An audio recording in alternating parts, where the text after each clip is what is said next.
Now American Perspectives continues with William Rusher, former publisher of the National Review. He talks about the ideas, institutions, and personalities of the American conservative movement since the Second World War. He gave his remarks earlier this month at Princeton University. On behalf of the steering committee for the 250th anniversary, which is known as a bicenquinquagenary, and if you leave here being able to say that word, you know you will have been at Princeton University, I'd like to welcome you. Our anniversary is a chance for us to look back as an institution and to look ahead, and I think this conference will do no less. I want to let you know how proud we are of Ben and Jennifer for putting together this conference. We are running about 30 conferences in the 16 months that we're celebrating, and our junior faculty and graduate students have been as much a part of that as any member of the senior faculty, and so we're grateful to you. While here on Sunday, if you have time after the conference, I'd like to point out that we have special exhibits opening at here in this building next door at the Art Museum, on the early history of the Art Museum at Princeton, and at Firestone Library on F. Scott Fitzgerald. So if you have time, please help us enjoy our celebration. Our keynote speaker, William Rusher, is a member of the class of 1944, but that doesn't mean he graduated in 44. He was part of the whirlwind classes of the World War II era and finished early in 1943 before leaving for service in the Indian Theater. He received a law degree from Harvard and practiced on Wall Street before becoming publisher of the National Review, where he served for 31 years. He is now a senior fellow at the Claremont Institute for the Study of Statesmanship and Political Philosophy in think tank in California. An important voice in American conservatism for 4 decades, Rusher remains a frequent contributor to political discourse. In the early 1960s, he helped draft Barry Goldwater to be the Republican Party's 1964 presidential nominee. 2 books, The Making of the New Majority Party and The Rise of the Right, outlines the Republican Party's path to power. In recent months, he has addressed the significance of Patrick Buchanan's presidential campaign and the Republican Party's struggle to keep its various wings under the big tent. I give you William Rusher.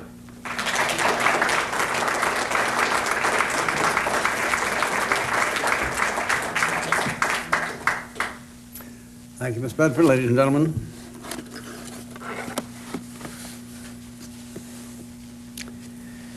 it is a moving experience for someone who graduated from Princeton more than half a century ago to be invited to deliver the keynote address at a conference here on a subject close to his heart, and to do it, moreover, in the month of May. From 1940 until I left New York to live in San Francisco in September 1989, with the sole exception of 1944, when I was serving with the Air Force in India, I managed to visit Princeton every single spring, usually in the month of May. No one familiar with this campus will have to ask why. In the words of Woodrow Wilson, there are older universities than Princeton, and we do not envy their age. There are richer universities than Princeton, and we do not grudge them their wealth. And there are more beautiful places in the world than Princeton, but no Princeton man will ever believe it. I want to begin by complimenting Princeton's Department of History on its decision to have a conference on the subject of American conservatism. As Alan Brinkley remarked in the American Historical Review for April 1994, American conservatism has been something of an orphan in historical scholarship. It isn't hard to understand why. There are few things more difficult than dealing in a proper spirit of scholarly objectivity with ideas and personalities that are ferociously controversial in our own time, and perhaps nowhere more so than in our universities. Yet conservatism has long played a significant part in the political life of our country. The modern conservative movement itself has been around for nearly half a century, and not even its severest critics would deny that it has had a formidable impact on the nation's recent history. Today, unfortunately, its original leaders are all either dead or in their 70s or older, and the opportunity to discuss their experiences with them directly is either gone or fading rapidly. In a number of cases, happily, they themselves have seen to it that their papers, at least, will be available to historians. But the record is going to be full of gaps, and unnecessary gaps at that. After Ronald Reagan's first election as president in 1980, it seemed to me that the time was ripe for a narrative account of the birth, growth, and accomplishments of the modern conservative movement. And let me stress here that this is what I shall be discussing: the ideas, institutions, and personalities of the movement that arose in the United States in the decade after the end of World War II. So I wrote, and in 1984 published, The Rise of the Right. I felt under considerable pressure to hurry, because I was sure that all sorts of books on the subject, scholarly and popular, friendly and hostile, would soon be flooding the market, thanks to Reagan's victory. And I naturally wanted to make sure that my own account of it all was put on record before history congealed in some other form. I needn't have worried. Year followed year with almost no additions to the pitifully short shelf of works on the subject. Today, at last, one can point to a handful of books that deal with the topic in one way or another. And I can testify from my own experience that a number of doctoral dissertations, either completed or in process, examine various aspects of it. But the serious work of historiography on this subject has scarcely even begun, and Princeton deserves to be congratulated on its readiness to lead the way. I thought it might be useful in my talk this evening if I began by commenting on various aspects of the modern conservative movement that I believe are widely misunderstood or underappreciated, and describing certain events and personalities in conservatism's history as I saw them from my own personal perspective at the time. Then, saving the most provocative for last, I will close with a death-defying prediction as the conservative movement's future course. By now it is common, as well as accurate, to say that the modern conservative movement derived from three quite distinct and not always compatible sources: the free market economics of Adam Smith, the reverence for tradition that we associate with Edmund Burke, and implacable opposition to the spread of Marxism in its various forms. What may tend to be overlooked in the lengthening perspective of time is how hard it was in the decade of the 1950s to get the lions, tigers, and bears espousing these various positions to lie down together.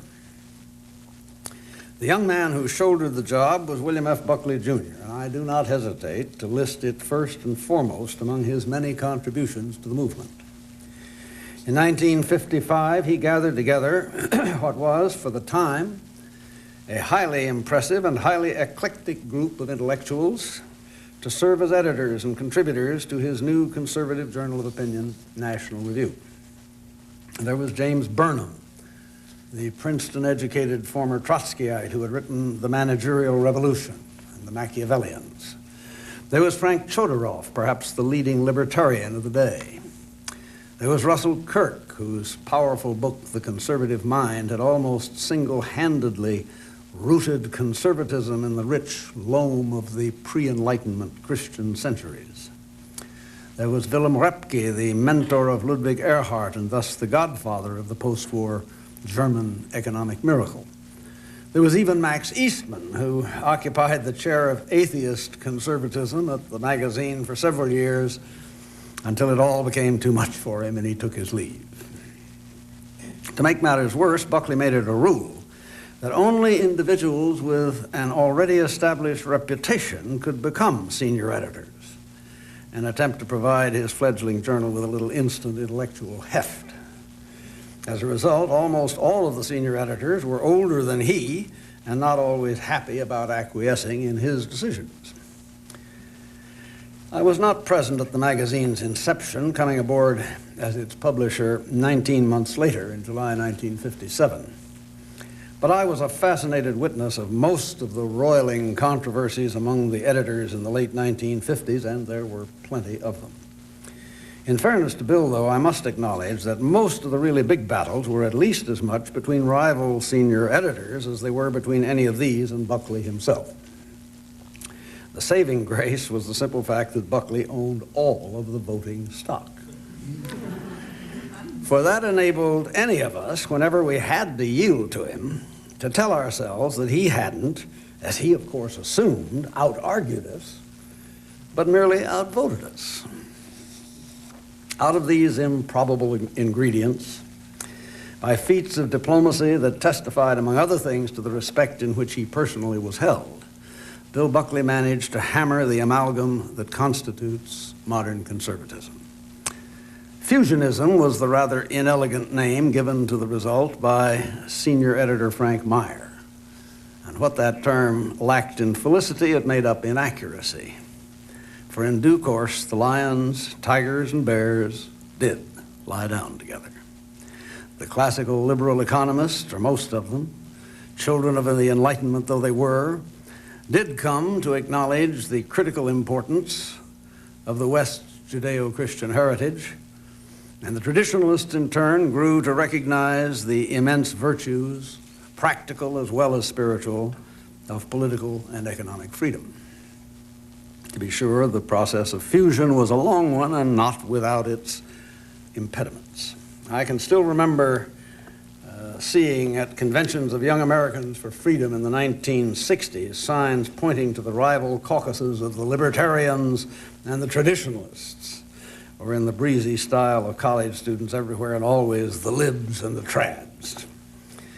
We can even see the same dynamic at work today in the tension between the religious right and the pro-choice lobby in the Republican Party.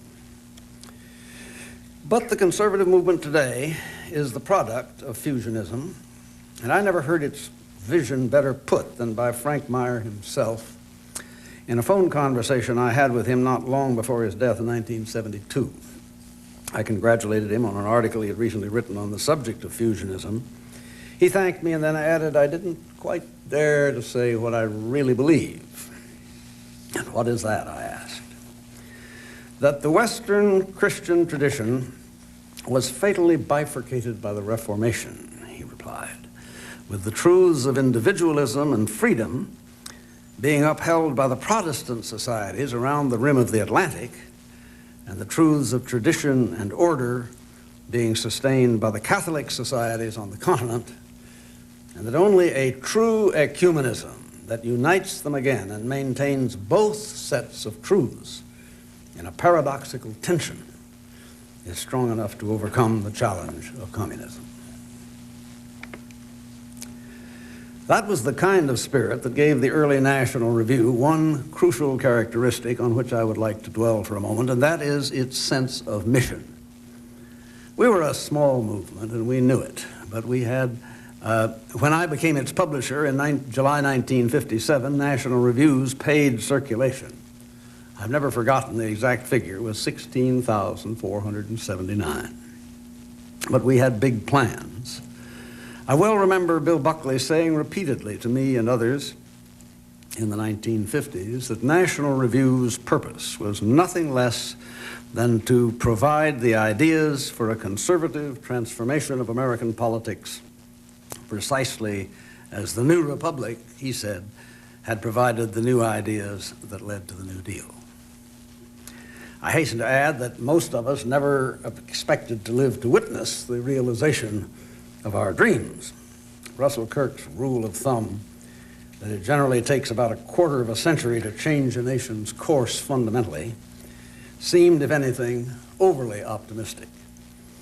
And while we were sure that the Soviet Union would ultimately crumple in some sweet by and by, most of us never dreamed that we would be around to witness the spectacle. Complementing this sense of mission was what I will call a sense of embattlement. We believed, rightly or wrongly, that we were taking on a powerful and determined intellectual orthodoxy that we called the liberal establishment, capital L and E, and that it would do its best to destroy us, preferably, of course, by ignoring us. Much later, Sidney Blumenthal wrote a book called The Rise of the Counter-Establishment, 1986, in which he argued that there was, in fact, no liberal establishment in the 1950s, but that we conservatives thought there was, and went to all the trouble of creating a genuine counter-establishment to combat our imaginary foe. Well, perhaps establishments like beauty are in the eye of the beholder.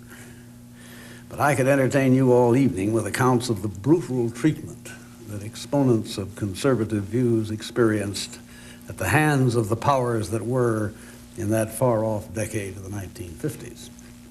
Instead, however, I will content myself with just one example. Bill Buckley published his first book, God and Man at Yale, in 1951. In it, he had the temerity to suggest, as a recent Yale graduate, that alumni who contributed to Yale under the impression that its faculty was friendly to religion and free enterprise weren't getting their money's worth. This, of course, was a spectacularly early example of political incorrectness, and reviews of the book were almost uniformly hostile. One of them was by Frank Ashburn, headmaster of the prestigious Brooks School and a Yale trustee. Writing in the highly respected Saturday Review of Literature, Ashburn put it this way: "The book is one which has the glow and appeal of a fiery cross on a hillside at night. There will undoubtedly be robed figures who gather to it, but the hoods will not be academic. They will cover the face." As Bill Buckley commented a quarter of a century later after quoting Ashburn in the introduction to a new edition of the book, "Gee whiz." But I assure you that a steady dose of that sort of thing is quite enough to give anyone a sense of embattlement. From what I've already said, you will have no trouble deducing that the conservative movement in the 1950s was very largely an intellectual's game. To be sure, there were isolated conservative spokesmen in Congress. As early as 1956, Buckley's brother-in-law, Brent Bozell Jr., was a legislative assistant to Senator Barry Goldwater, in charge of writing those speeches by which Goldwater was already galvanizing audiences all over the country.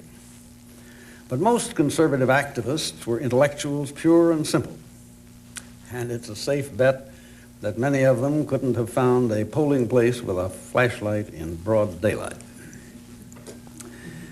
The politicization of the movement was a crucial development of the years 1960 and 61.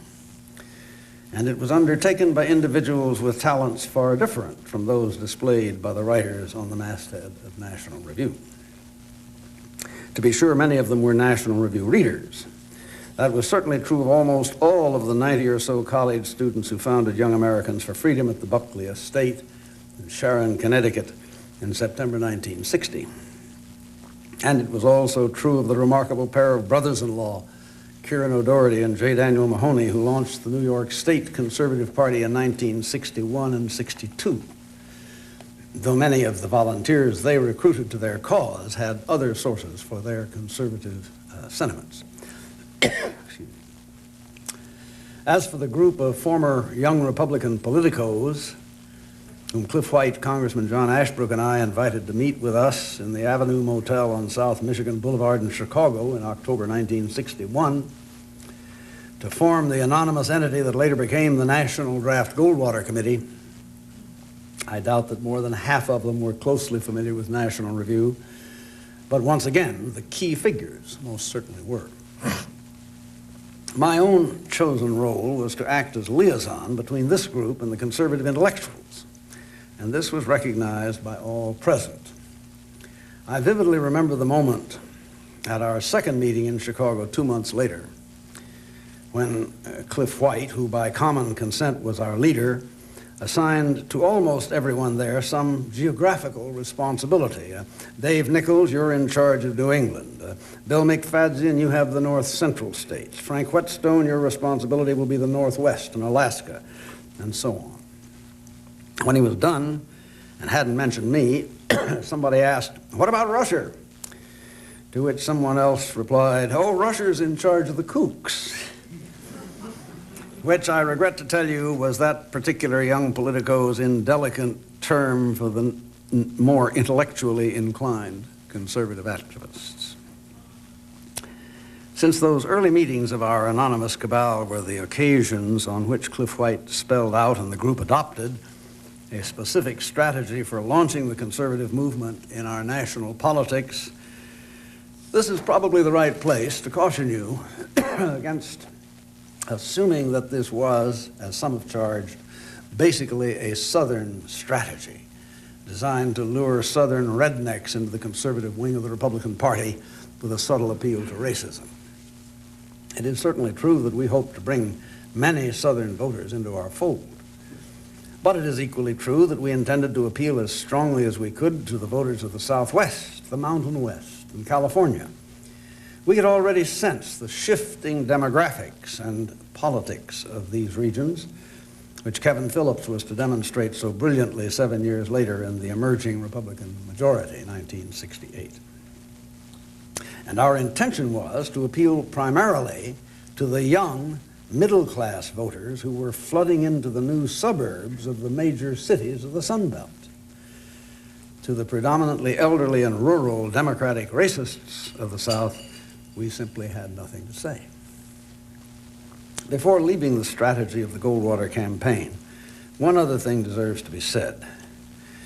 In the cold, clear light of retrospect, when we know how badly Goldwater was defeated by Lyndon Johnson, it is often assumed that we Goldwater drafters had, to put it gently, a taste for the quixotic. We just didn't realize, so this theory runs, how profoundly unpopular conservatism still was in those days among the public at large, and therefore how thoroughly John Kennedy, for he was, of course, the expected opponent, would trounce our man. We were just a bunch of naive romantics thoroughly out of touch with the true sentiments of the American people. So I hope that the October 4, 1963 issue of Time magazine, which was no friend of Goldwater's, is not wholly overlooked, as it has been to date, by historians in this field. To quote the opening words of a major article in that issue, until recently, most political observers figured that Democrat John Kennedy was a sure 1964 winner, and that it did not make much difference who the GOP candidate would be. Now, many are changing their minds. To be sure, a president is historically at a low ebb in the tag end of a pre-election year, and between now and November 1964, a lot of things can happen and probably will. But a state-by-state survey of Time correspondence indicates that at least Republican Barry Goldwater could give Kennedy a breathlessly close contest. Close quote. It was, of course, Kennedy's assassination, less than 2 months after that article appeared, that altered the political prognosis so dramatically. Goldwater seemed almost designed by fate to contrast with Kennedy, the Southwesterner versus the Northeasterner, the University of Arizona dropout versus the Harvard graduate, the craggy, no-nonsense conservative versus the nuanced and charming liberal. We must not let the subsequent apotheosis of John Kennedy blind us to the fact that the Camelot legend was a later development. In 1963, as Times correspondence, state by state, duly reported, a lot of people were ready to vote against him and for Goldwater. After Kennedy's assassination, of course, no serious politician doubted that Johnson would beat Goldwater. The assassination had shocked and saddened the nation, and it longed for stability. Most voters were in no mood to install a third president in the White House in less than 15 months. Moreover, Lyndon Johnson, too, was a Southwesterner, but from mighty Texas rather than little Arizona. Not only from a poorer background than Kennedy's, but poorer than Goldwater's as well. Not just like Goldwater, a United States Senate, but the former majority leader of the Senate. Perhaps most important of all, he had been tapped by Kennedy for the vice presidency in 1960 over such attractive contenders as Stevenson and Humphrey, precisely because he was seen as representing the relatively conservative southern and southwestern wing of the Democratic Party. This was the man who defeated Goldwater, as Goldwater knew he would. But to his credit, Goldwater allowed himself to be persuaded to stay in the race out of a sense of obligation to the many thousands of young people who had enthusiastically embraced his candidacy. It was a decision pregnant, as the saying goes, with consequences. For let us now contemplate for a moment the significance in political terms of the whole decade of the 1960s. I believe it has been widely misconceived. The 60s are conventionally regarded as the high water mark of the New Left, the era in which a rebellious generation overthrew many of the icons of American culture and led the country into a whole series of new paths from which there is no turning back. Without pausing to inquire the extent to which this is true in other fields of our culture, let me suggest that it is spectacularly untrue in the specific case of politics. The New Left of the 1960s has no traceable successors in the politics of the 1990s. On the other hand, the conservative movement has advanced politically with 7-league boots, in large part because it defined itself in opposition to the New Left. The New Left dominated the headlines and monopolized the television cameras in the 1960s, but it would be only a slight exaggeration to say that the conservative movement in that tempestuous decade gained 100,000 recruits every time the New Left staged a riot. In fact, including in the account the Republican Party's nomination of Goldwater in 1964, which permanently shifted control of the GOP from the East to the Sun Belt and the West, it is entirely accurate to say that the 1960s were the critical years in the transformation of the conservative movement into a major force in American politics, and that this would have been a far longer and harder process if it had not been for the inadvertent cooperation of the New Left. Another reason for the rapid growth of the conservative movement in the latter half of the 1960s and thereafter was more prosaic, but perhaps almost equally important and deserves far more attention than it has yet received. When the decade began, literally every major means of mass communication was in liberal hands. Liberals, or at the best moderate Republicans, dominated all 3 of the major television networks, both major wire services, and both of the major news magazines, in the case of Time, particularly after the death of Henry Luce. I exclude the major national newspapers only because they had not so fully attained that status in 1960, but they too were dominated by liberals. The result was that unless a person was a reader of one of the small conservative journals of opinion, and that meant primarily either National Review or Human Events, or of some local conservative newspaper like the Manchester, New Hampshire Union Leader, there was almost no place in journalistic America where he or she could expect to encounter a kind word about some rising conservative political figure. A rising liberal star, on the other hand, could expect a special segment on one or more of the network news programs and perhaps even a cover story in Time or Newsweek. This made it extremely difficult to focus favorable national attention on potential conservative leaders, let alone raise funds to support them. Almost the only exception I can think of in the late 50s and early 60s was Barry Goldwater, and he managed to dent the national consciousness only by virtue of his status as a senator, an exhausting speaking schedule stretching over the better part of a decade, and last but not least his book, The Conscience of a Conservative, 1960, which had to be published by an obscure publishing house called Victor, advertised chiefly in the small conservative publications, and noised about by word of mouth, yet sold 3.5 million copies in hardcover and paperback, a figure that would even impress Rush Limbaugh. It is perhaps not surprising, then, that Goldwater's bid for nomination and election in 1964 resulted in the largest number of contributions, most of them small, ever received by a presidential candidate up to that time. Now watch the plot thicken. Under the election laws, all of those contributors' names and addresses had to be filed in various official repositories, where they were subsequently available for inspection by anyone interested enough to look at them. A few far-sighted entrepreneurs were indeed interested, and in late 1964 and 1965, they busied themselves copying those names and addresses. Some person unknown, at least to me, even broke into a locked desk at the Republican National Committee in search of one such precious list. One of the men who copied most diligently the names and addresses on file with the clerk of the House of Representatives and who went to the trouble of putting them all into a computer was Richard L. Viguerie, who subsequently achieved fame and fortune as the direct mail king of the right. Once the names and addresses of the Goldwater contributors were known to Viguerie and others, a whole new avenue of communications to American conservatives suddenly opened up. A conservative in Oregon with no appealing senator or senatorial candidate to vote for or to contribute to would receive a letter extolling the virtues of some ravishing conservative candidate in Texas or Florida, and the money would roll in.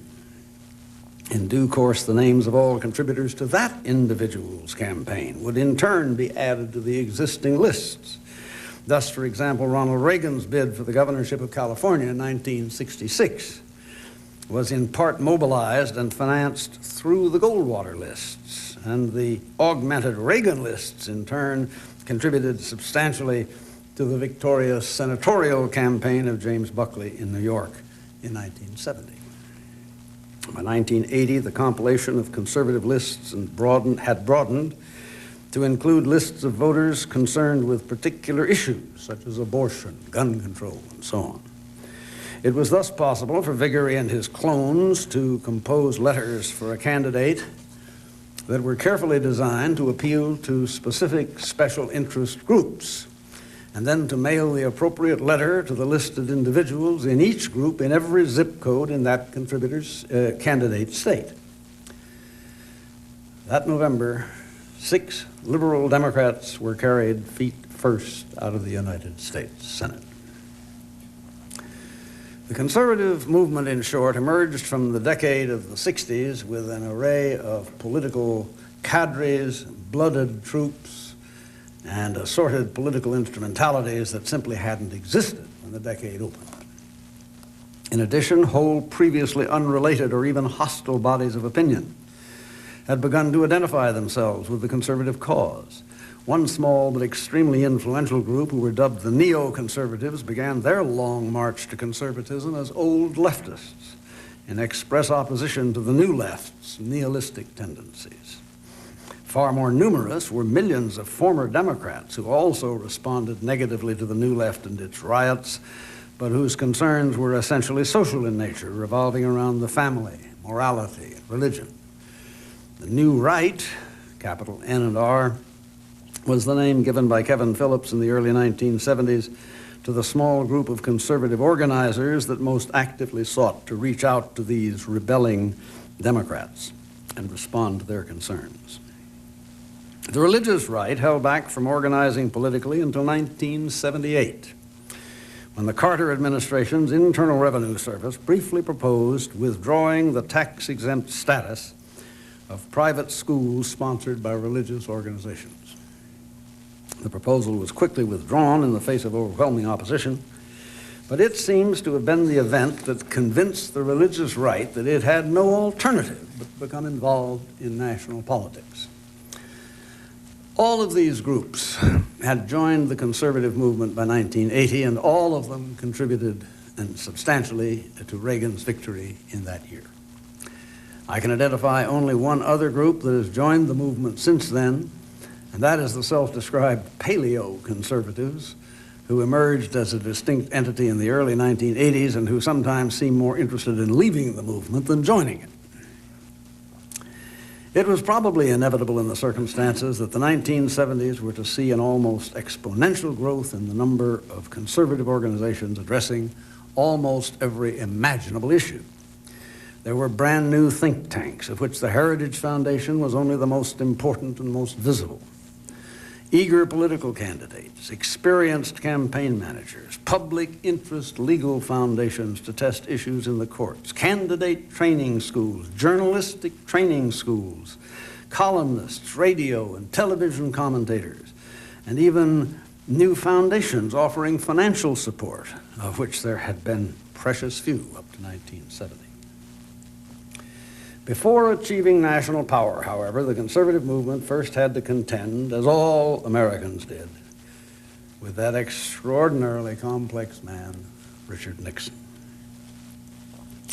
Let me say at the outset that unlike many of my colleagues in the conservative movement, I never for a moment regarded Nixon as in any serious sense a conservative.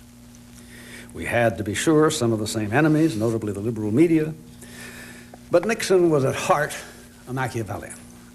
I use that term not pejoratively, but to distinguish his approach to politics from that of a genuine member of the modern conservative movement.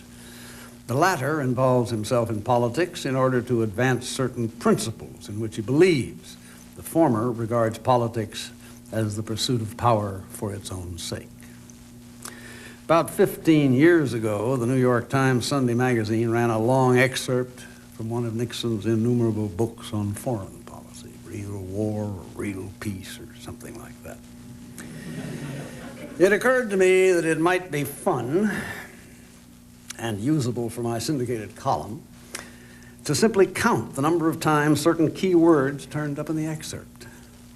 The result confirmed my worst suspicions. The word freedom appeared just 4 times. The word power, 28. That tells us something important about the structure of Richard Nixon's mind. Nixon was, in many ways, a brilliant man, but he simply lacked any empathic understanding of the human longing for freedom. He knew, of course, that that longing was a tremendous force in the world, and he took it into account as carefully as he could, much as an engineer might take into account the workings of the law of gravity. But it did not resonate in his own heart, and thereby motivate his actions. And no man of whom that can be said is truly an American conservative. It is hardly surprising then that Nixon's administration as president was a near total washout from the standpoint of conservatives, not so much because of his reimposition of wage and price controls or his opening to communist China, and still less because of Watergate, with which conservatism as a movement simply had nothing to do beyond watching it in horror as it crippled Nixon's ability to bring about a satisfactory outcome in Vietnam, but because, as president, he failed to give the young movement any serious assistance. Nixon clearly regarded it as just one more minor piece on the intricate chessboard of his mind. Interestingly enough, by the time he wrote his memoirs in 1978, Nixon had apparently changed his mind about the importance of the conservative movement. Crediting the change to the shift of millions of Democrats that had given him his landslide victory over McGovern in 1972, Nixon wrote that this, quote, made possible the creation of a new Republican majority, capital NRM, as an electoral force in American politics. In his second term, he went on, I planned to give expression to the more conservative values and beliefs of the new majority throughout the country. I intended to revitalize the Republican Party along new majority lines, close quote. But there is nothing to suggest that he wouldn't have been equally happy to revitalize it along quite different lines if the wind had been blowing in some other direction. I trust I have said enough to make it clear that I regard the Nixon presidency and, in a broader sense, the 3 Nixon presidential candidacies as a long, painful, and wasteful detour on the road from the liberalism of the 1930s and 40s to the conservatism of the 1980s and 90s. Was it necessary? I doubt it. The 1960 nomination was perhaps his, but there was no good reason why the GOP couldn't have nominated Reagan in 1968 when he was only 57 and avoided not only Watergate, but the miserable outcome in Vietnam and much else as well. Moreover, it is not widely recognized how hard Reagan tried, albeit very belatedly, to wrest that nomination from Nixon. We will have with us, if he is not here already, this weekend, one member, Godfrey Hodgson, of a three-man team of British journalists who covered the 1968 Republican Convention and reported in their book, An American Melodrama, 1969, far more accurately than any American source, just how close Reagan came to succeeding. Alas, a great many conservatives who had worked hard for Goldwater 4 years earlier allowed themselves to be persuaded that Reagan couldn't win and that Nixon was conservative enough. I'm glad I don't have that particular blunder on my conscience. Ronald Reagan, of course, is something else again.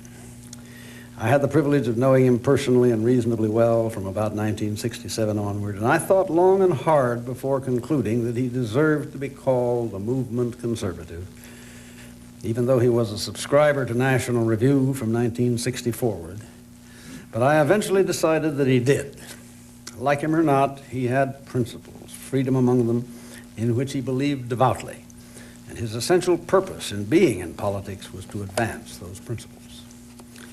That was enough to distinguish him sharply from many politicians, and it clearly attracted many voters. But it was not, I think, the secret of his immense popularity.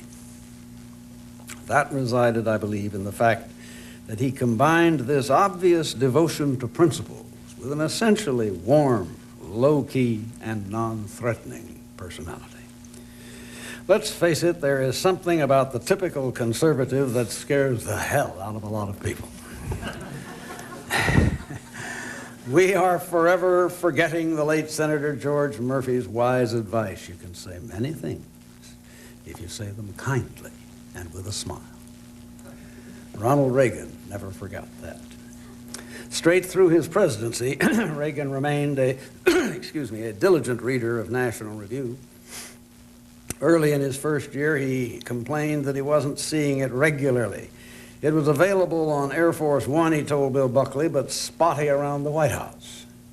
So we were given a secret number to write over his name on the envelopes I thereafter addressed to him every fortnight, enclosing his copy. This carried the envelope swiftly through the bureaucracy to his personal secretary's desk. Thereafter, at least half a dozen times over the White House years, he phoned me on Tuesday or Wednesday, having received his magazine on Monday, to commend us on some editorial or article that pleased him, or to comment on some that, in his opinion, missed some essential point. Out of a host of memories I have of him in his days in Sacramento and then in Washington, a few spring to mind. Once I asked him what was the hardest part of being president. He replied that it was discussing an issue with someone and being unable for security reasons to say everything he knew about it. And then there was the time in 1986 when I was sitting with him in the Oval Office while technicians prepared the lights and so forth for a television interview I was to have with him. As we chatted, the subject turned to the Soviet Union, and the president went directly to a point that was not widely recognized at the time and which it is historically important to know was at the forefront of his mind as early as 1986. Their economy, he told me in a low voice, leaning over toward me, is a basket case. Then, of course, there were the jokes. He not only loved them and had a lot of them, but as a former actor was superb in telling them, acting out the parts, timing the punchline perfectly, and so on. Some, of course, were not well suited for political use. I remember one of these about the cardinal who came to the Pope and said, some good news and some bad news. First, the good news. Christ has returned to earth. God walks again among men. The Pope said, well, after that, what news could be bad? To which the cardinal replied, the call came from Salt Lake City.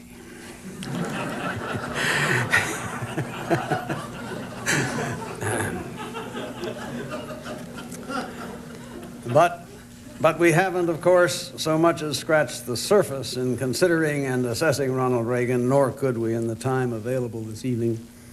So let me simply say this. I believe that history will, in the long run, think highly of this man and his achievements. As for myself, I can only say that in 50 years in politics, I have never known a political leader I admired so deeply or loved so well. And now for that promised prophecy. I realize, of course, that this is a conference on the history of American conservatism, not its future. But I am sure that you would expect someone as involved with the modern conservative movement as I have been for 40 years to say at least a few words about where he thought that movement may be headed. First, let me acknowledge that there's always an economic component in our national politics. Moreover, just in recent months, it has grown increasingly clear that America, and indeed the world, is in the opening stages of a major economic process that will play itself out over a period of decades and affect the political landscape of every nation on earth. This is a result of the rapidly increasing globalization of the world economy.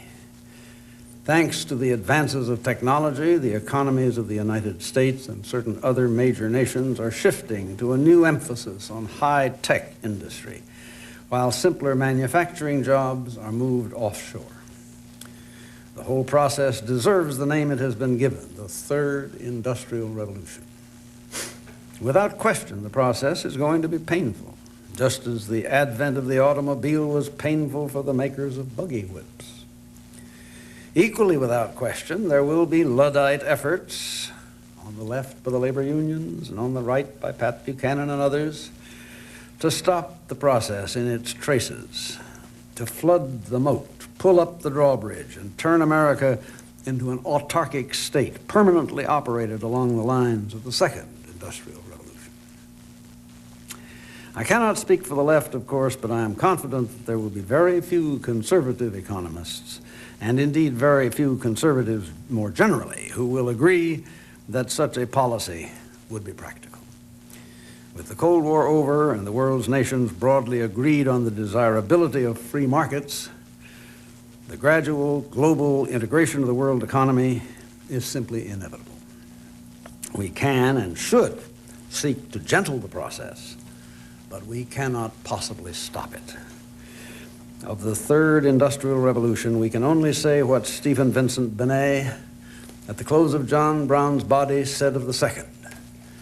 Say neither it is a deadly magic and accursed, nor it is blessed, but only it is here. But for all the importance of the economic and political adjustments that the Third Industrial Revolution will require, I do not believe that it will characterize and determine the future of American politics as decisively as developments in quite another sphere. We noted at the outset that two of conservatism's central pillars were support for free market economics and implacable opposition to the spread of communism. Both have triumphed spectacularly. 55 years ago, when I was an undergraduate here at Princeton, it was almost universally assumed, even by those of us who regretted it bitterly, that socialism was the wave of the economic future all over the world. Today, even the senescent communist bosses of China have adopted market principles in a desperate effort to maintain their political grip on the country, and they hail the mongrel result as market socialism, whatever that is. Now, of course, no political victory is ever complete, let alone immutable.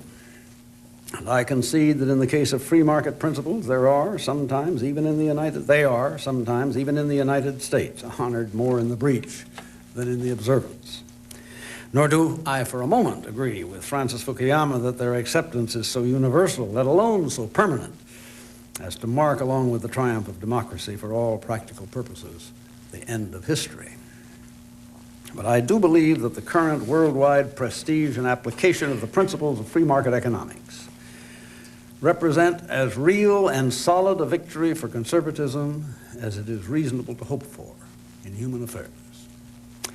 Similarly, the Cold War is over at last, and the United States indisputably won it. Here too, then, and despite the leftover communist regimes still to be found here and there around the world, conservatives have every reason to feel that they played a major part in a real and truly monumental victory. But the third major component of modern American conservatism is still locked in combat with its foes. That is the component that takes issue with what Richard Pipes, in his History of the Bolshevik Revolution, calls the erroneous doctrine of the Enlightenment, perhaps the most pernicious idea in the history of thought, that man is merely a material compound, devoid of either soul or innate ideas, and as such a passive product of an infinitely malleable social environment. Close quote. This is, of course, just another way of describing the Enlightenment's tendency to reject the Judeo-Christian religious tradition, either outright or by relegating it to a comparatively minor role in human affairs. On the conservative view, that tradition is central to the strength and health of our civilization, and these can be recovered and ensured only by reincorporating this tradition into the ongoing culture of the West. At America's inception, which was so closely bound up with many of the Enlightenment's healthier impulses, the importance of religion to social stability was recognized by virtually all of the founders. The First Amendment barred Congress from establishing a national church, but also from interfering with the free exercise of religion.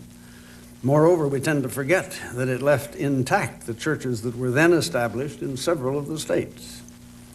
It seems clear that the founders were confident that the inherited moral capital of the Judeo-Christian tradition would be transmitted from one generation to another by the churches and synagogues, by the schools, including the public schools, and last but far from least, by the family. But in the 20th century, attacks on that tradition and on the institutions supporting it have grown ever bolder. The courts have decreed what amounts to a default atheism in the public square, and above all, in the public schools. Many mainline churches no longer teach the old moral imperatives, and those that still do are under heavy attack. As for families, lucky is the child who receives from it some intimation of the moral tradition on which this nation was founded. In all too many cases, saying that a school child should seek religious or moral guidance from his or her family is simply a sick joke. In recent decades, it has become painfully clear that for many Americans, our traditional source of moral capital is simply no longer accessible, because there is no longer any authority structure, church, school, or family, available and capable of transmitting it. This was bound to have major social and political consequences. I will not bore you with the evidence other than to point out that the upsurge in drugs, illegitimate births, and drive-by shootings in America today proclaims the advent of a whole new class, now extending over more than a generation, with respect to which the necessary internalization of social discipline or morality in childhood was not even attempted. I have always thought that socialism's defeat in the competition with the free market had next to nothing to do with the arguments of free market advocates, however cogent, but grew straight out of the observed failure of socialism and the relative success of free market economics wherever they were tried. Similarly, I doubt that the Enlightenment's disastrous attempt to shape mankind's future by secular reason alone would be coming under such heavy attack today if it had not been seen to fail so spectacularly to substitute anything for the moral teachings of the religious tradition it was so eager to overthrow. At any rate, the issues raised by these musings are the ones which I believe American society is at last grimly preparing to confront and resolve. And I predict you will find the conservative movement at the forefront of the confrontation. The most explicit and eloquent call for the reincorporation of the Judeo-Christian tradition in the culture of modern man was issued by Alexander Solzhenitsyn in his commencement address at Harvard in 1978. It would be retrogression, he said, to attach oneself today to the ossified formulas of the Enlightenment. Social dogmatism leaves us completely helpless before the trials of our time. Even if we are spared destruction by war, our lives will have to change if we want to save life from self-destruction. We cannot avoid revising the fundamental definitions of human life and human society. Is it true that man is above everything? Is there no higher spirit above him? Is it right that man's life and society's activities have to be determined by material expansion in the first place? Is it permissible to promote such expansionism to the detriment of our spiritual integrity? If the world has not come to its end, it has approached a major turn in history, equal importance to the turn from the Middle Ages to the Renaissance. It will exact from us a spiritual upsurge. We shall have to rise to a new height of vision, to a new level of life where our physical nature will not be cursed as in the Middle Ages, but even more importantly, our spiritual being will not be trampled upon as in the modern era. This ascension will be similar to climbing onto the next anthropological stage. No one on earth has any way left but upward. In those ringing words, Solzhenitsyn stated, I believe, as well as it has yet been stated, the intellectual agenda of the next 50 years. It will be a battle, of course. If I may borrow a famous communist expression, la lutte finale, modern conservatism's final conflict. And the foe will be the remaining defenders of the Enlightenment's commitment to secular humanism. The opening skirmishes of that battle are already taking place in the United States under the rubric of the cultural war. As it progresses, I fully expect the conservative movement to lose some of its present followers, though in the long run we will, I believe, gain many more than we lose. It will, in any case, be a tooth-rattling affair. Professor Brinkley, in the article I referred to at the outset, remarks at one point that secular intellectuals, including most historians, must concede that they have been wrong in some of their most basic assumptions about America in our time. They must, he said, recognize that the progressive modernism that most scholars and many others have so complacently assumed had become firmly and unassailably established in America. The secularism, the relativism, the celebration of scientific progress may not, in fact, be as firmly entrenched as they thought. Quite so. Actuarial statistics make it clear that I won't be around to participate in this final battle of the conservative movement, let alone to witness its outcome. And that's too bad, because I think conservatism is going to win this one too. The most important battle of them all. In ways now hidden from us, but congenial to the mind and spirit of 21st century man, we will find our way to the upward path again. For as the 19th century British poet Coventry Patmore wrote, in a quatrain with which I like to end my talks, for want of me, the world's course will not fail. When all its work is done, the lie shall rot. The truth is great and shall prevail, when none cares whether it prevail or not.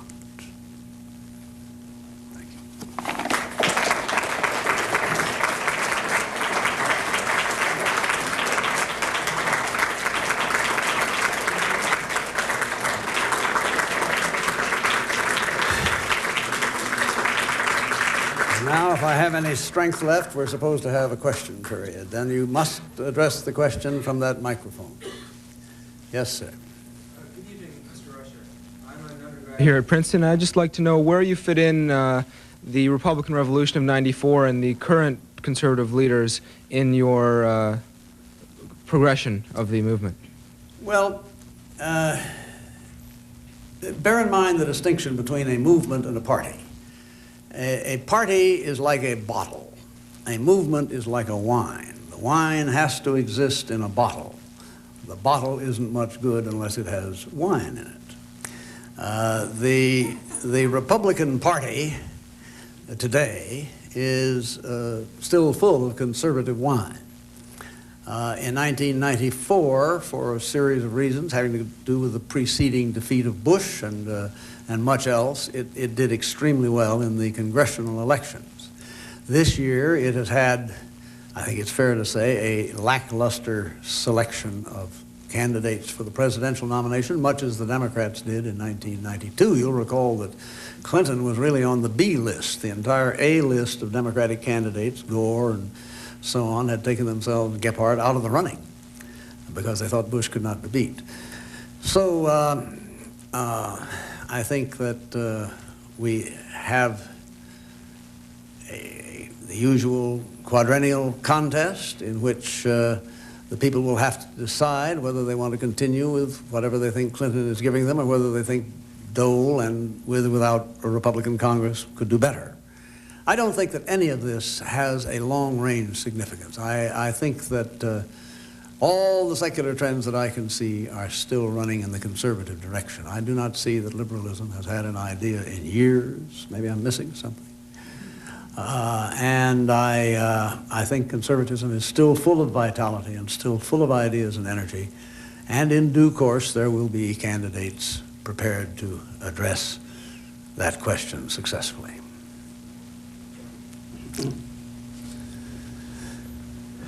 I wonder if I could ask you a more parochial question. I'm an American Jewish historian and presently working on the role of American Jews in the conservative movement. There having been some, I'm sure to the surprise of many people in this audience. I'm especially aware that in the creation of the National Review, that you and Bill Buckley surrounded yourself with a group of fascinating individuals, people like Will Herberg. Willie Schlom was one of the originators of the National Review. Frank Chodorow, George Nash has taught me that, and Frank Meyer. I wonder if you would comment a little bit about the relationship of some of these individuals in the creation and the development of the National Review. So far as specifically concerns their religious affiliations, you mean? And their role. I said it was a more parochial question. Well, certainly you've listed some of the prominent Jewish leaders of National Review. I think you did not mention the one I would consider the most important, Frank Meyer, who did eventually become a convert Catholic on his deathbed, to be sure. But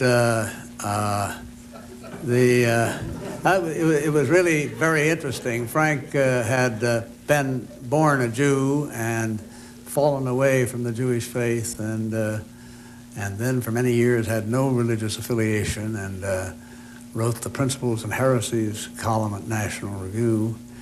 And we called him the House, I called him the House Metaphysician, because he dealt with those subjects, but not from a religious standpoint. But eventually, when he developed lung cancer, I think he did feel that, logically speaking, he needed to complete his intellectual journey, and he received some lessons in the Roman Catholic faith on a Wednesday, and the same priest, Monsignor Clark of New York, came back on Saturday and gave him the rites of baptism and extreme unction, and he died that night, and the next morning was Easter Sunday. But there were a number, as you say, Will Herberg and Frank Chodorow and many others. I think it's only fair to say that the National Review had a significantly large number of Catholics also in its leadership. Buckley and Bozell, who was himself a convert from Protestantism, I believe, and others as well. I myself was not affiliated with any church until much later. When I did join one, it surprised everybody by turning out to be a little breakaway Episcopalian communion that concentrated on the 1928 Book of Common Prayer, so that nobody big got me in the long run. But I don't recall that in the early National Review, or indeed the later National Review, the individual faiths of the editors were in any way a bone of contention. They were in many cases an element of strength, I think, in terms of the historical understanding and perhaps the spiritual strength that it brought to the magazine.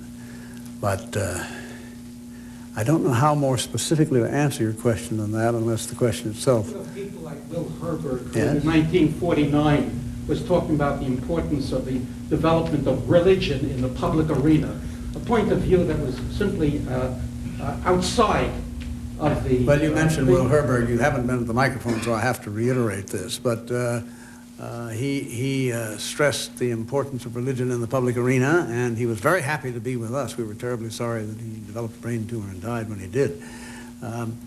But he was typical of the rather ecumenical type of religious writer. He wrote, remember, the book Protestant Catholic Jew, and believed that they all had common interests in the American public square.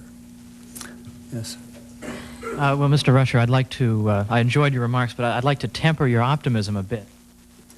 Probably needs tempering. Well, here goes. I'll give it a shot.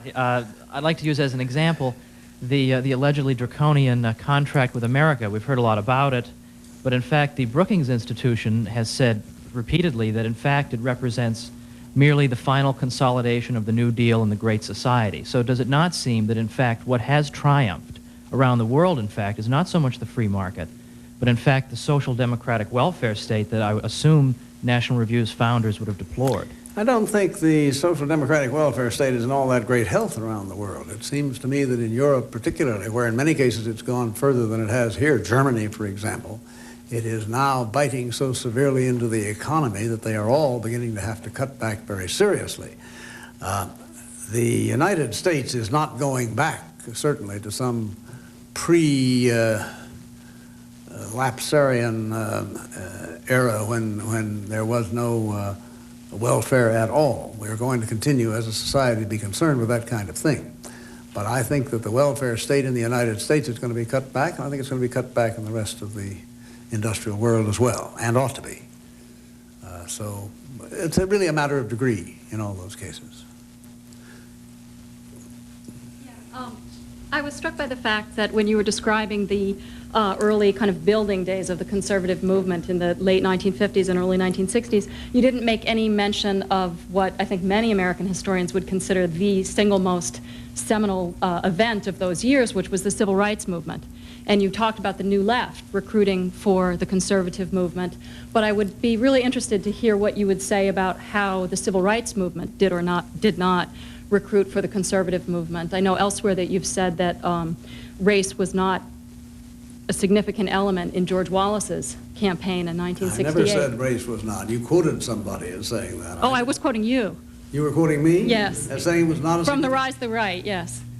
Well, you said that these other things about well, state yes, rights the and so forth Wallace were more... by 1968 had widely broadened his pitch from the racism of his early days in Georgia to include now big government, no question about that. I was on a debate with him on Cup's show in Chicago in 1968, in which he turned right to the camera. It takes a certain amount of professionalism to do this, and looked into the camera and said, in effect, big government is coming after you. There was no ostensible racism about it. I guess I would see the two as being very much connected in those days. And I just would like to hear you talk about the conservative movement's feelings about, for example, the Civil Rights Act, or some of the other events in those years which were so central to shaping American politics and to building... All right, I understand the question. I think it's a perfectly legitimate question. In terms of what energized the right, I think I'm right in what I said, which was that it was the New Left and its behavior that energized the right. Now, the right had deep reservations, no question about it, about the direction the civil rights movement was taking, several different kinds of reservations, of which perhaps the most significant were the constitutional ones. As you know, Senator Goldwater insisted on voting against the Civil Rights Act on the Senate floor in early 1964, which, whatever else you think of it, was a gutsy thing to do, and it was done because he had his reservations about the constitutional issue and whether or not the federal government or the state governments should dominate in the controversy. But I don't recall it, A, splitting the right in some significant way, or B, energizing it in the way in which I know very well that the New Left's concentrations on various issues, or even the Vietnam War a little bit later, did.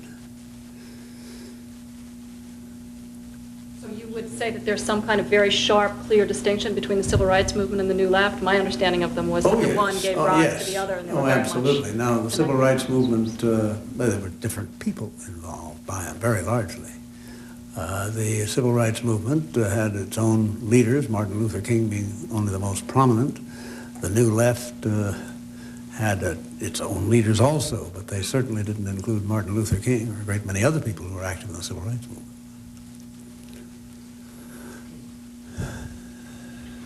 Could you explore a little bit the relationship between the conservative movement and Catholic orthodoxy in the sense of universality, and is there a relationship between, how shall I say, theological concerns and the political concerns at hand? I will not so much answer that question as grapple with it. Bill Buckley has always insisted that you didn't have to be religious, let alone a Catholic, in order to be a conservative, and Exhibit A was Max Eastman, who managed to be, because of his anti-communism, a good conservatism, although certainly an out-and-out atheist. That kind of operational coalition existed and was encouraged by National Review. At the same time, I think it is fair to say that conservatism at least aspires to be a worldview, and that as a worldview it has components that are either specifically theological or at any rate relate to theological questions. The nature of man, the nature of the universe, the purpose, if any, of life, things of that sort. And I think I would have no trouble with Whittaker Chambers' introduction to his book Witness, in which he said that fundamentally there were only two great alternative faiths, faith in God or faith in man, and that communism was the 20th century version of the latter of those two. But I don't want to discourage anybody from conservatism simply because they can't go along with this or that theological point. Conservatism, as a practical proposition, deals with the practical issues of the day and copes with them as best it can and imports, if not theological considerations, at least philosophical ones when it has to. Do you think that a secular conception of the world is sufficient to sustain the conservative movement, or at some point, in order to have a legitimate authority that people recognize, you have to base it on something other than man, and in fact something beyond man, which becomes inherently a theological question? I think perhaps I said that. On the conservative view, that tradition, the Judeo-Christian religious tradition, is central to the strength and health of our civilization, and these can be recovered and ensured only by reincorporating this tradition in the ongoing culture of the West.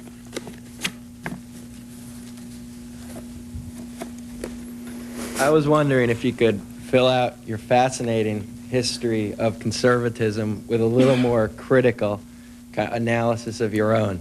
And I was wondering who you consider the most damaging conservatives to be to the conservative movement since World War II. What public figures did the most damage to the movement? And also, what issues do you think conservatives have either failed to address or didn't address as effectively as they could during this period? Since I always have terrible trouble with multiple questions, let me answer the second one, which I can do briefly first. I think that we let environmentalism get away from us. I think there are many good things that conservatism has to say about the problems we now classify as environmental, and I think that issue was simply taken over and made issue, if not of the left, at any rate of this new development, the Greens and so on. Doesn't mean that we won't address it, but it does mean that in operational terms it was not the issue that it did not develop the way it should as a conservative issue.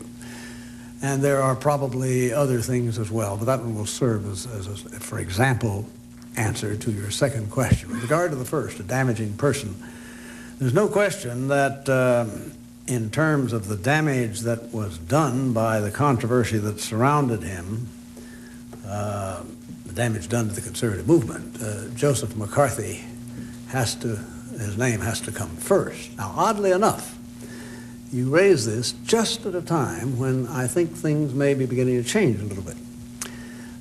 We have had, just in recent months, disclosures of activities by domestic American communists in the United States in the 30s and the 40s.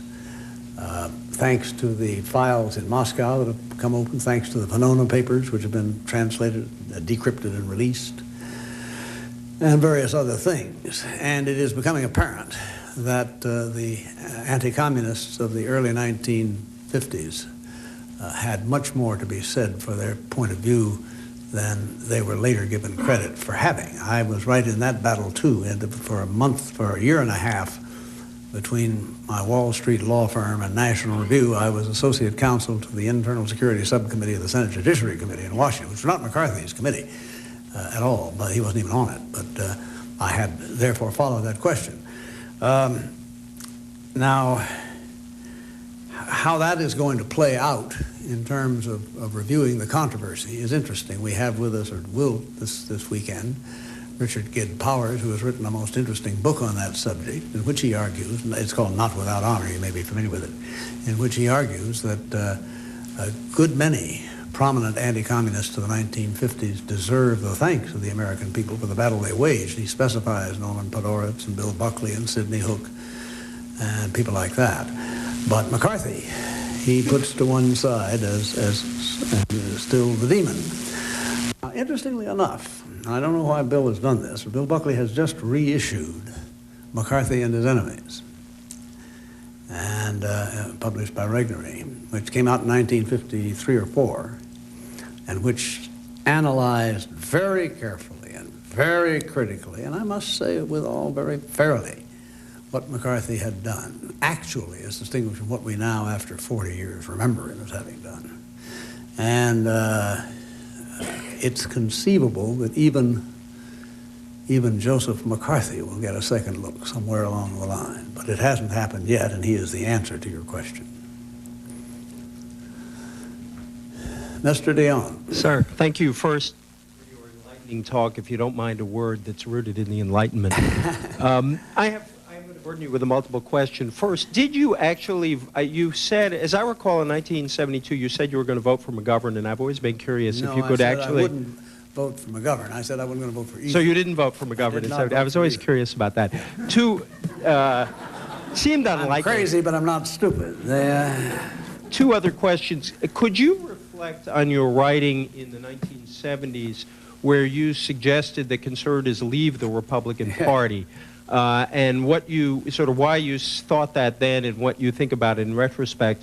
And the second question is, you spoke about the effects of the global economy, and in fact, a lot of the very people who began voting for conservative candidates starting, say, in the 1970s, middle to lower middle income people, are the people who seem in the most trouble from this economy. And I'm curious if you think this is going to create tensions between culturally conservative voters whose economic interests may not be represented in this new economy and the rest of the conservative movement. All right, now help me out. Having asked a triple question, what was the first? Oh, the first you dealt with, which is you didn't vote for McGovern. Right. No, the second was to reflect on your writings about conservatives leaving the Republican Party in retrospect. I got that.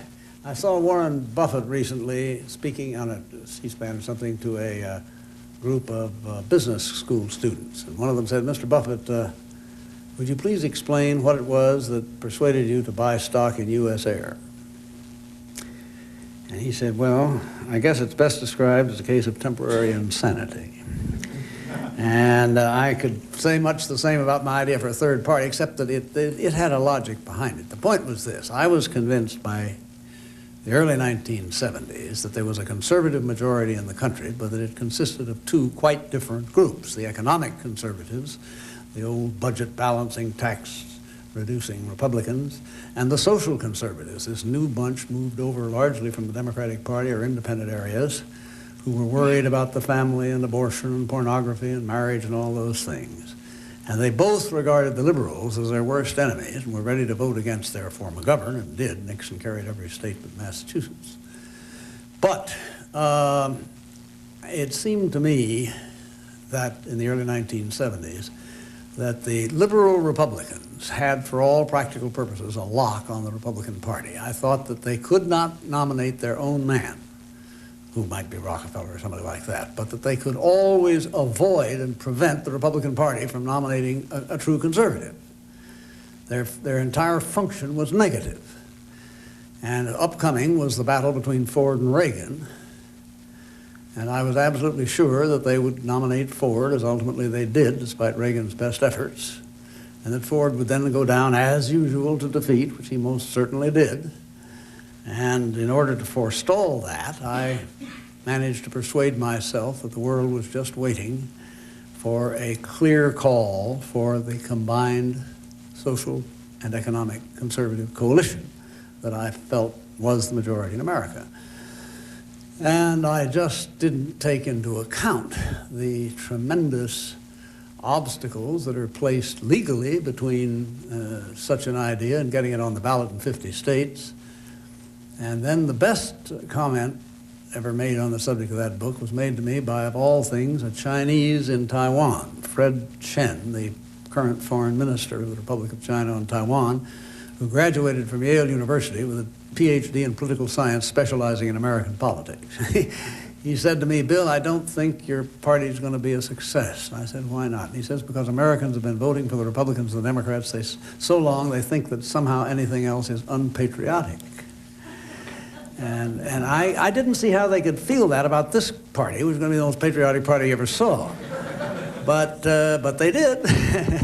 And I told Reagan, who was at that time governor and just stepped down as governor, and they're not going to nominate you in 1976. Oh, no, he said, that remains to be seen. And of course they didn't, and I felt vindicated. But then, of course, 4 years rolled by, and he felt vindicated. The answer was that I was just too impatient. That's all.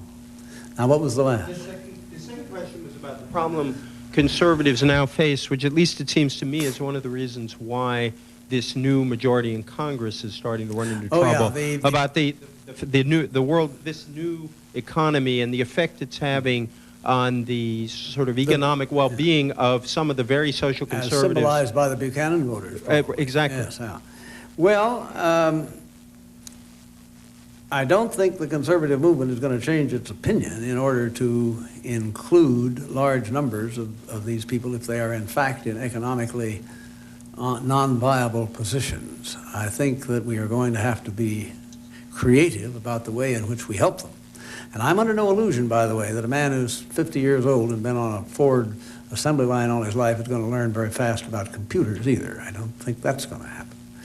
But we must, as I said in my talk, gentle the process as best we can, but I truly don't believe in standing in the way of history. I rather expect the Democrats may wind up over there with their usual demagogy on the subject. There may be some Republicans, certainly Buchanan intends to, and sincerely believes it. But do I think, where would these people go? They might go to Buchanan and a third party. They might go to the Democrats, if the Democrats made their demagogy believable enough. But look at South Carolina in the primaries. Now there was a state, should have been Buchanan's. Roger Milliken was his principal financial supporter, and Roger Milliken owns South Carolina, or used to. Old textile manufacturer, I know him well. He's had an ad in every issue of National Review since the beginning. Great man, a great business statesman, but he's a protectionist because he has all those people working in textile mills in South Carolina and being undersold by people making 1/10 as much in South Korea and places like that. So I thought, gee, Buchanan's likely to do very well there. He lost to Dole in probably the most significant race in the entire primary series in South Carolina, and he lost to him because BMW has the largest of all its plants in South Carolina. And the South Carolinians know it. They didn't forget it. In other words, it is in our interest. I'm not saying we should do anything that's not in our interest, but where it comes to the parochial interest of a particular economic discipline that is losing its traction, you have to make way. You have to, I think.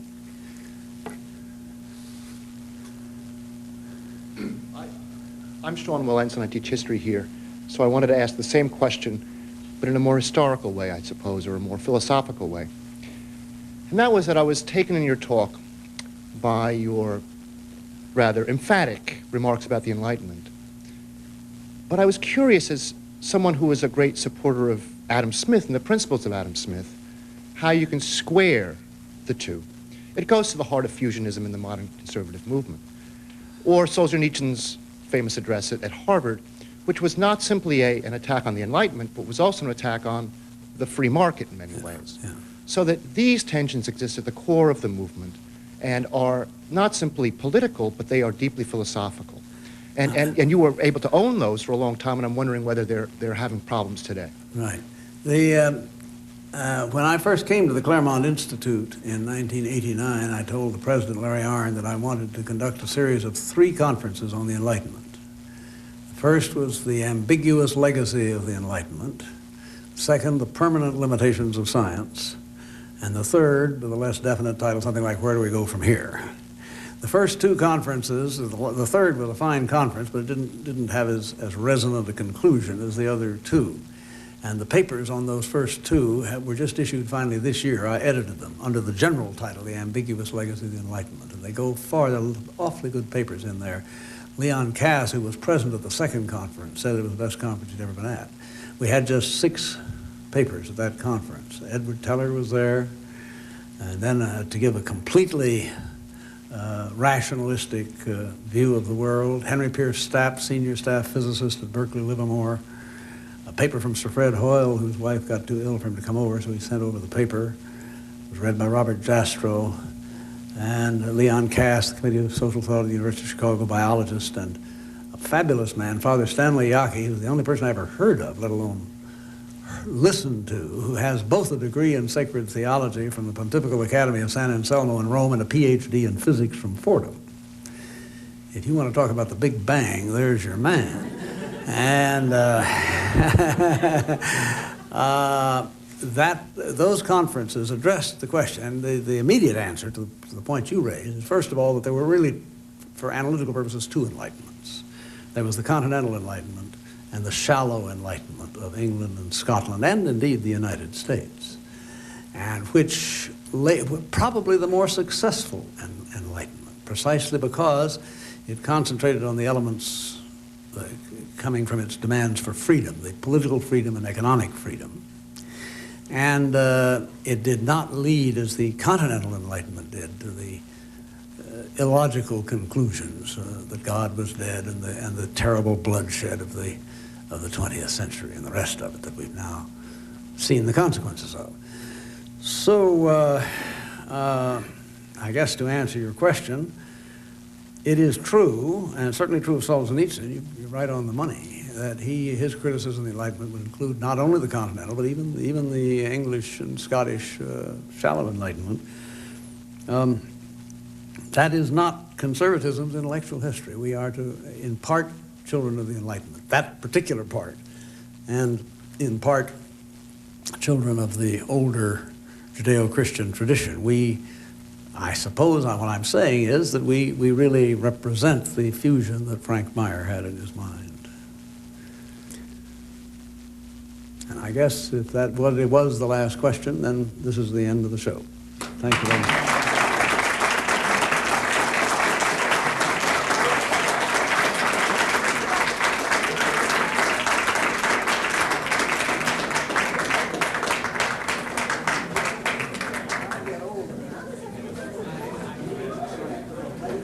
American Perspectives continues in a few minutes with an exhibit on former presidents from the Gerald Ford Museum in Grand Rapids, Michigan.